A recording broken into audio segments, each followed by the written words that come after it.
a previous marriage are now reliving their years with the Elvis Presley clan.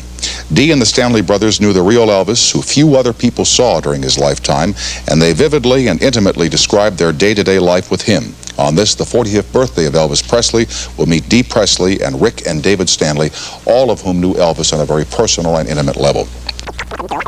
Elvis Presley here. Dee Presley. How did you come to know the Presley family? You were in Germany at the time that you met them. Yes, that's right. I had been in Orleans, France with my husband, and we were transferred to Bad Nauheim. And right away after Elvis's mother died, in September of '58, they came to Germany. Elvis was transferred to Germany. And of course his grandmother and father came along with him. And of course I liked Elvis from the very beginning. When I saw him back in Virginia at the Warwick Theater, I thought... As a customer and a fan at yes, that time. As a fan. I guess I was one of his biggest fans. Of course, I wasn't the screaming fans, you know, jumping up and down. But I saw something in Elvis that night on stage, and I felt like that Elvis was really going to really make it. And so back to the story. Just had to bring that up to date a little bit. But I called Elvis and invited him to come to dinner. Of course, at the time Now let me get this. You're in Germany. Right. You've never met Elvis Presley. You've seen him at a theater in Virginia. Right. And you say, well, I guess I'll call up Elv and see if he wants to go and have a little din-din tonight. That's right. Married lady? Well, I had no romantic intentions of Elvis Presley. You know, just Elvis, you've lost your mother, and you've got your grandmother, and you've got your father with you. So why don't you come over and have dinner with my family and I? And of course, Vernon answered the phone. I said, "This is Mrs. Dee Stanley speaking. May I speak to Elvis?" He said, "Sure, Mrs. Stanley." And Elvis was right at the phone. Now, years later, I look back and think how it really happened. How did that happen? Because you might as well have tried to get to into Fort Knox later on. Elvis did not talk on the phone to anybody. So I said, "Elvis, I'd like to have you and your family to come over. I'm sorry about your mother's passing." And he said, "Well, Mrs. Stanley, why don't you call me on Monday? I'm getting ready to go out on maneuvers." Well, Monday came. I did not call Elvis. And I joined Mrs. Presley, Mother Presley, I call her, after her and I was married, and even now. I joined them for coffee at the Grunwald Hotel. They were staying there at the time. So that's the story of the meeting of Vernon. That's almost incredible. You know, as you say, the chances of getting through to a man of his popularity and reputation at the time seem almost impossible. And the fact that you were simply able to track him down at that hotel, I can't imagine how you knew he was staying at that hotel. Well, my husband was his first sergeant at that time. Oh, well, that would help, wouldn't it? Yes. And the wife of the first sergeant calling would kind of help, wouldn't it? Yes, you know, rank does But count. now, you promised me there was no romantic attraction at this time, nothing like that. None. You just, out of motherliness for Elvis Presley, well, I didn't really feel too motherly for him.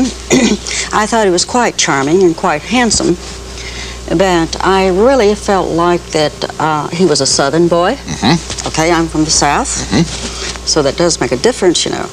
And I thought, well, perhaps, you know, they would just like to come over to have dinner. Actually, perhaps I wasn't really thinking at all. Sometimes it doesn't pay to think. Just pick up the phone and call. Yeah, do what comes naturally. Do whatever you want to do. And then if it happens, well and good. So he was there at home. Now you go over for coffee, and Elvis is in the room. No, not Elvis. He's in the field. But I have coffee with Vernon Presley and his mother. So when I arrive at the hotel with my friend, I had someone to come along with me. They rang the room that I had arrived. And I was looking out the window, and Mr. Presley entered the room. And I turned to look, and I said, "Hello, Mr." I couldn't believe that I saw such a handsome man as Vernon Presley. My mouth I was just aghast, you know. I didn't think that his father would look like that. So we had coffee. He said, "How are you, Mrs. Stanley?" And I noticed we kept glancing across the table at each other. And I thought, well, this is terrible, Dee. You're a married woman. You shouldn't be so handsome. Of course, I didn't have a perfect marriage. I was getting ready to... Those are hard to find, yeah. Yes, yes. And of course, no one breaks up a perfect marriage. No. So I was getting ready to fly back to the States, and Bill and I had discussed divorce. And so, Mr. Presley, when I walked in my car, he walked me to the car. And when he opened the door, he said, "I will see you again." Well, we drove home. I went into the house and I sat down and I was thinking, Dee, what's wrong? This can't be possible. You finding him so attractive. So, the three of us, my husband and I, Bill Stanley, and Vernon started having dinner together, and real pals, a real threesome. Hey, Vernon, meet Bill. Bill, this is Vernon. Yes, real buddies. Yeah. So, Bill would call Vernon to spend some time with me. Dee needs to go shopping, and I don't have the time. Or she would like to go to the theater, to the movie. And so pretty soon it happened. It was more than just a friendship. And it was bound to happen that way. It was destined, I think, to happen. Did you want it to happen that way? Oh, yes. After sometimes I wanted it very much to happen that way. I felt very guilty because I was married. Do you think when your former husband, First Sergeant Bill, would know that you were out shopping with Vernon, that he might have thought in his heart of hearts, it's almost over, I can see it happening before my eyes? Well, not really. We trusted each other, and Bill and I, we had promised each other, if anyone ever came into our life, if I should fall in love, I would tell him. No one else would ever tell him anything about me, or vice versa, We had that trust, and we knew it could happen, because the marriage was shaky. But when I had returned to Virginia, see, I flew home to make a decision, okay? Pretty soon it got very, very uncomfortable, seeing Vernon, and then still married to Bill, And I did, as I said, feel very guilty, because I was brought up very strict. Of course. Very strict faith. And I returned to Virginia. And when I got on the plane, I really did not know what was going to happen. I had to get away from the two men to see what was going to happen. And of course, Vernon Presley called just about every day and returned to the States. Well, during the time that I had left, and we have Bill and Vernon together back in Germany discussing me, wondering what I was doing, Yeah, I wonder who's kissing her now. Yeah. Exactly. Oh, no. Thanks. Thank you. But no, it seems though, Bill approached Vernon one day and he said, Vernon, I've heard some rumors about you and Dee riding around in the sports car, and are you in love with Dee? And of course, Vernon was sitting there and he couldn't answer that question. You can imagine how he must have felt. Yeah, that's a tough one. Really, that is a tough one, How can you tell a man that you're in love with his wife, And I felt the same way. I didn't want to tell Bill that I was in love, but Bill was beginning to suspect. But he said, Vernon, when Dee tells me herself, I'll know. But until that day, I have faith and confidence in Dee. And, that's a wonderful thing, to trust someone. Excuse me. That's all right. Now, I just want to jump ahead here a little bit, because as we all know, it came to pass that you and your former husband were divorced, and you married Vernon Presley, became Elvis's stepmother. Right. How did that go with Elvis? Did he accept you as his new mom, as a member of the family, as the woman his father loved? As a member of the family, the official hostess of Graceland, but not as his mother. And I never expected that. When we planned our marriage, we spoke to Elvis about it. I thought that Elvis should know our plans. I would have done the same if my three sons would have been older to got their approval. So Elvis was very happy, but I think Elvis thought that he had not only lost a mother, that he was going to lose his father. Father's got a new family now and a new bride, and where am I going to fit into the picture? He wondered if we would have room for him, That was almost like leaving him out. But we grew to love each other. See, I didn't rush right in and say, oh, Elvis, I want you to love me, and push myself. I'm not the pushy Give me a type. chance, and I want to be in your life, and that sort of thing, yes. I won the respect. And I wasn't there all the time. I went there on invitation after I moved out, I stayed there for about a year. But I wanted to move out because everything was inside the gates of Graceland, you know, maids, and the boys were taken to school, and it was not quite normal. You know, they were getting up to, they wanted to play football and be out on the lawn and do some of the things, you know. Children sometimes don't like to come by the security guards. They're little playmates, you know. So I did feel like that I wanted my own home.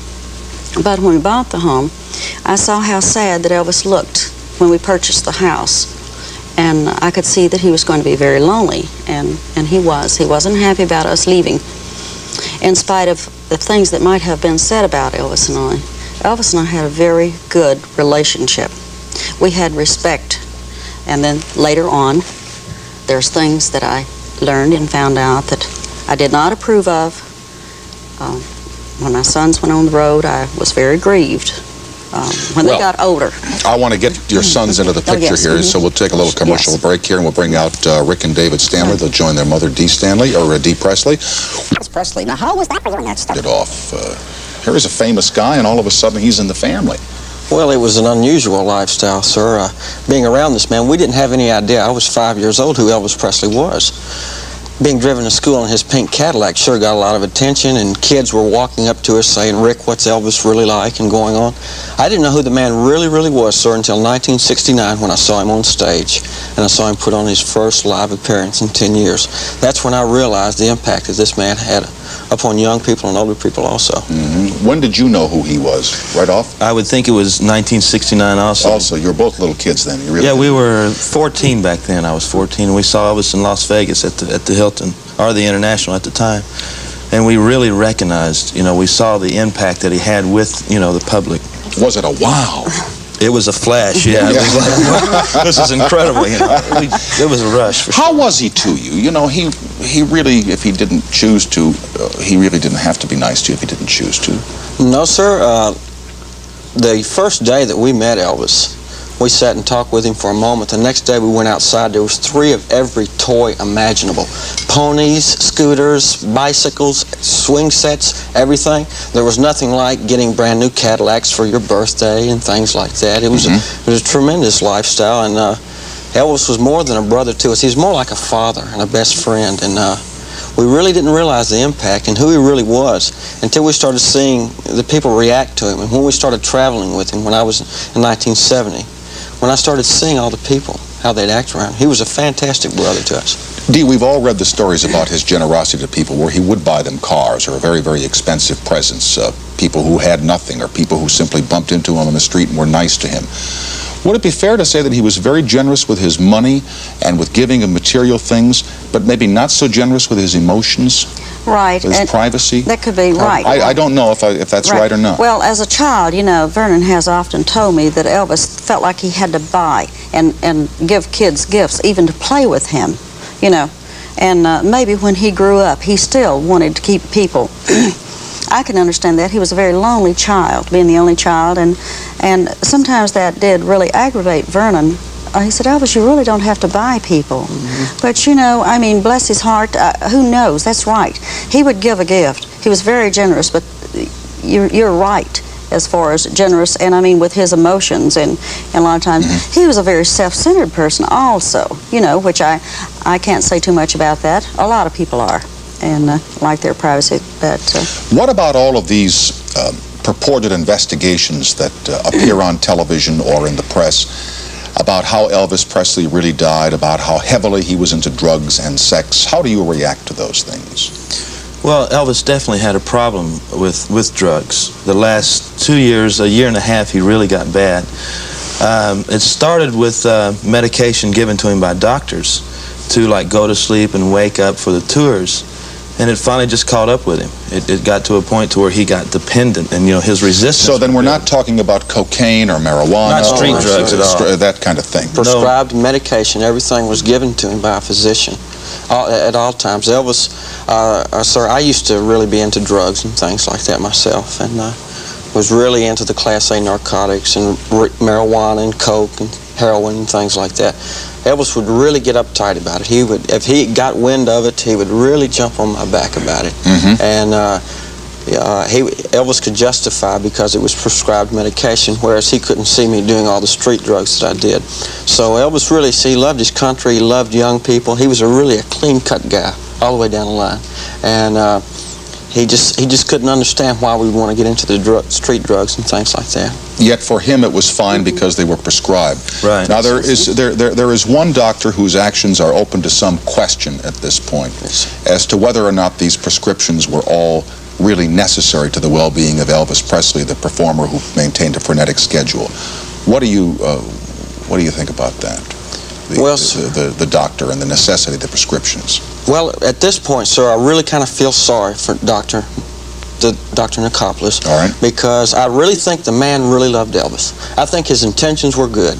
But I think he got just a little bit too carried away. You know, he was writing out prescriptions for just anything. Whenever Elvis wanted it, he would write it out instead of when he needed it.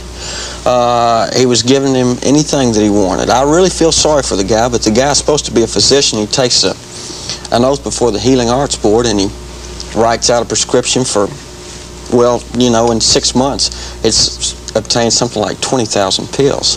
And that's ridiculous. No human being. Elvis was lucky he was stayed alive as long as he did, sir, as the way the medication was given to him. Mm-hmm. In the book, there's a chapter called TCBing, or TCB. In fact, you have it around your tie. You have a little chain there with TCB on. What is TCB? What's taking care of business? Taking care of business. With the lightning boat, the TCB is taking care of business lightning fast. Elvis picked that up in, what, 71, 70? And it was just kind of a motto thing he picked up. He liked for everybody to do everything quick. When he said something, he wanted it done, no questions asked, let's do it. And he went on to put it on the tail of his airplane, TCB, everything. And TLC for the ladies, which was tender loving care, to take care of the TCBers. What did you do for him when you were on the road? What was your job? I was a personal bodyguard, security. I started off personal aid for the first 2 years. In the last 4 years, I was into security, setting up hotel security, advanced security, packing my ride and taking care of Elvis. Did you ever have to, like, get him out of the concert before the fans could get to him, in hair-raising situations, running down alleyways, anything like that? The way Elvis left the stage, it was like a battle plan. I mean, when Elvis sang that last song, everybody was in place. And when the guy got up there and said, Elvis has left the building, he was gone just like that, as soon as off the stage, in the car, and out. You know, we organized that. It was a challenge to set up a security for Elvis because, you know, to get him in and out of places, we had to scheme a little bit. What would have happened to him if you hadn't had that kind of security? He couldn't have worked. It would have been totally impossible. That's right. When you were on the road, what did you do for him? Well, I started out as a personal aide first, sir, when I was about 16 years old, just out of high school. And I started doing public relations work. I started setting up hotel accommodations, flights, things like that. Then he bought 3 of his own jets, so that knocked that out. I started training to be his road manager and was looking forward to the opportunity of working with a friend of mine, Joe Esposito, who was Elvis's road manager. He was working with me, trying to polish me up as a young conservative businessman, which at the time I wasn't. But my job was sometimes, sir, I woke him up every morning, gave him coffee and orange juice, screened all of his phone calls. Many times I put the ice water and Gatorade beside his bed at night and tucked him in. So I was with him, you know, I woke him up, I put him in bed at night. I was with him all the time. You said before with your sons joined us that you were grieved by some of the things that happened on the road. Could you tell me what those were? Well, yes, in the later years, you know, when Rick left, I was very upset because Rick was too young, I felt like, and Dave got into it, I guess, earlier than, I think Dave stepped in about 17. Well, you know, you had the older brother, so you had more privileges, seemed like, a little earlier than the other two. But he took all of them. But Ricky was the first one to go. And of course, you know, Ricky had to get his diploma, high school, you know, and there was just no question. You know, I talked to Elvis. Elvis said, well, Dee, I will have a tutor for Rick. And he came over to see me, you know, because I had always kept the boys home. They had played with Elvis. We had wonderful times together. We were a very close family. But to let Rick go was terrible. I just could not see. Baby. And I was afraid what would happen to Rick. So I said, Elvis, please don't do this. Oh, Dee, I will have a tutor for Rick. There will be a tutor that travels with us. The limousine will take Ricky to church every Sunday morning. You know, all these things that a mother, naturally, you know, I'm looking out for Rick's future. And I was a little frightened of what could happen to him. Well, they all went on the road then. And I didn't resent the way they felt about Elvis. I resented that Elvis stepped in to my private life.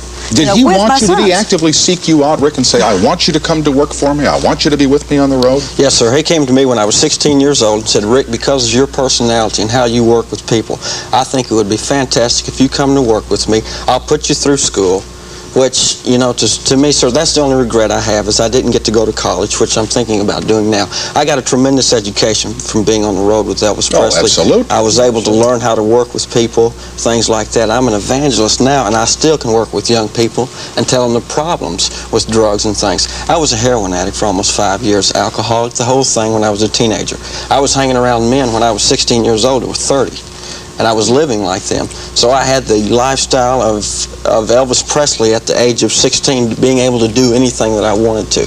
The only regret I had was I wasn't a Christian then, so maybe Elvis might be alive now if I could have worked. Yet some people have said that he became more Christian in the final days of his life than he had been through the years of his life, up until almost his last 4 or 5 months. Who was a minister that I chatted with? Rex Humbard? Rex Humbard. Yeah. Well, I believe that Elvis became more aware of Christ the latter part of his life, and he did meet with Rex Humbard and sit and pray and talk for quite some time. I believe that Elvis was a believer, but the devil believes. You know, almost everybody believes. Believing is just not good enough. You've got to take the step of faith. After my brother's death, sir, I stood over his casket and I realized, Rick, Elvis is only 42 years old. You're heading down the road just like him. I went through 2 drug rehabilitation hospitals for 30 days at a time. I couldn't get my life straightened out. I went to Florida. I accepted Christ as my Savior. My life has been totally, completely turned around. And there's some good things that have come out of this man's death. A lot of young people, I do some work like Carol Burnett does, you know. I go in colleges, high schools, give drug talks, turn away from that stuff. Yeah. When was the last time you saw Elvis Presley? It was, in my case, 2 days before he died. We had a shift of people. There was me and Ricky and 2 other guys. Elvis had to have somebody with him 24 hours a day, right across the hall. He was in a situation to where you had to literally watch him, because, you know, anything could happen to him. On his medication, he could fall down and bust his head. He could fall asleep eating a sandwich. And I was, a couple of days before he died, I was there. And he even said goodbye then. I mean, I feel like that the last conversation, he looked at me and he said, David, I don't feel like that I'll see you again on earth.